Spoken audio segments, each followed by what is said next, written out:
How you doing? Mike here in New York City.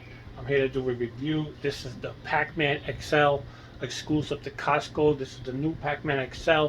It has the 19-inch BOE monitor in it. I picked it up at Costco a couple of weeks ago. Now my update is only going to be on. I put the 60-in-1 jammer board in there with the 60 games. I updated all the buttons and the joystick. I took everything else out. I took this joystick out. I'm not a big fan of these LED lights. I think it was annoying at night when I was playing it, but I did use two of the buttons on the top of the cabinet for the test and service buttons. I'm using two of these on top of here for that. Now, I want to get into about the video card for all you guys that are buying this new.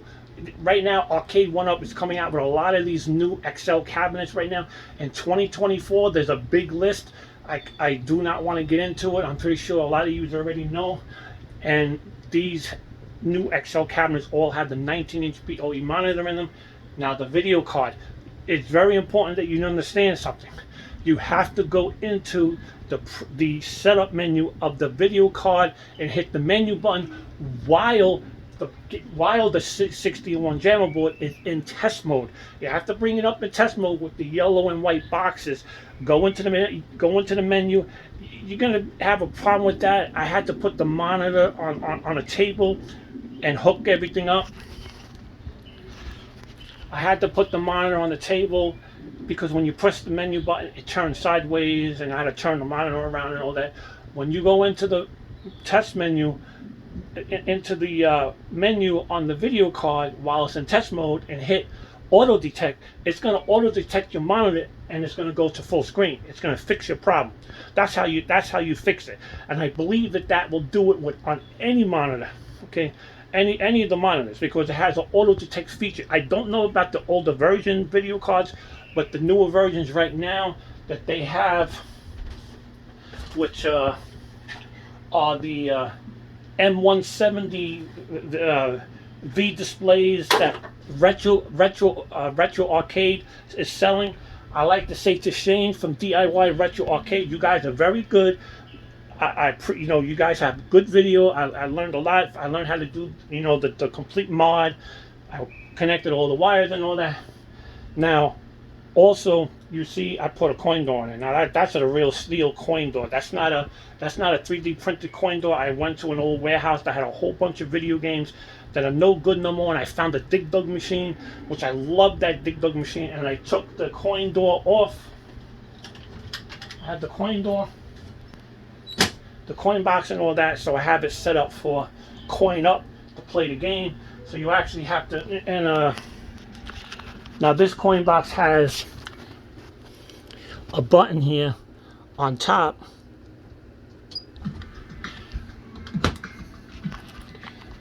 that actually gives you a credit, but I had wired the coin up one to the coin slots and also to the push button that's on top of the coin box. I think that's kind of cool. And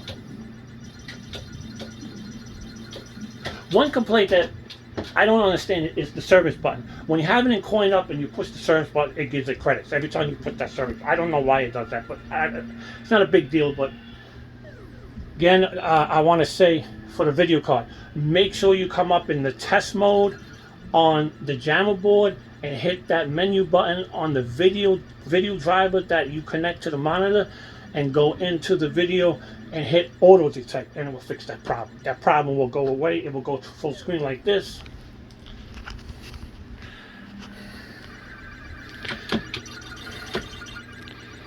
Oh, I love it.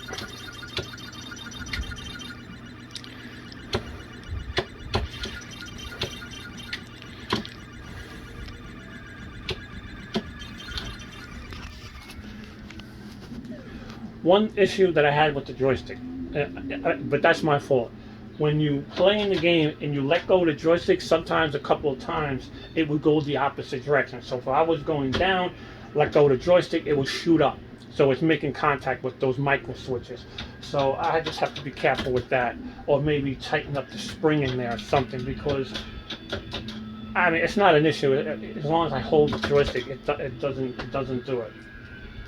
I'd like to say to Shane from DIY Retro Arcade, thank you. You guys are very good. I'm going to send a copy of this video to you guys. You guys also need to check out Scott. I'm not going to use his last name, Scott. He has a 3-part video on how to do the mod.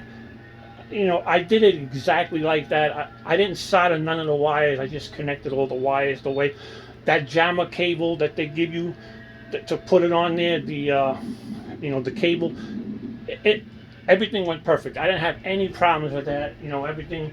Okay, the 12 volts with the LEDs in the light, and the door. I had to wire the door lights, and there's a magnets in there so that the money comes back out when the game is unplugged.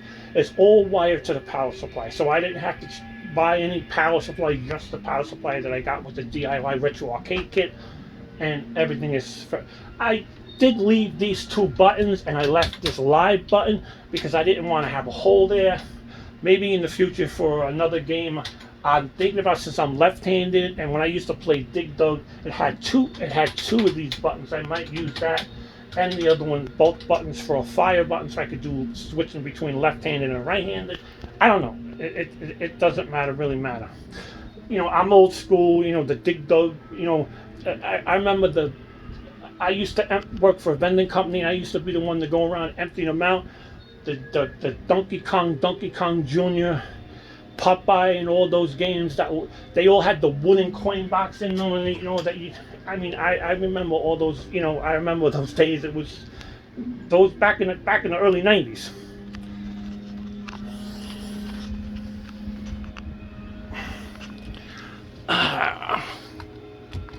Oh, I love it. Yep.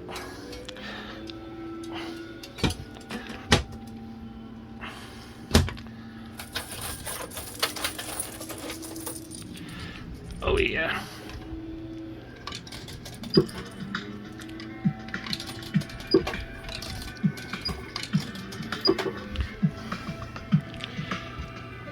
Credit 1.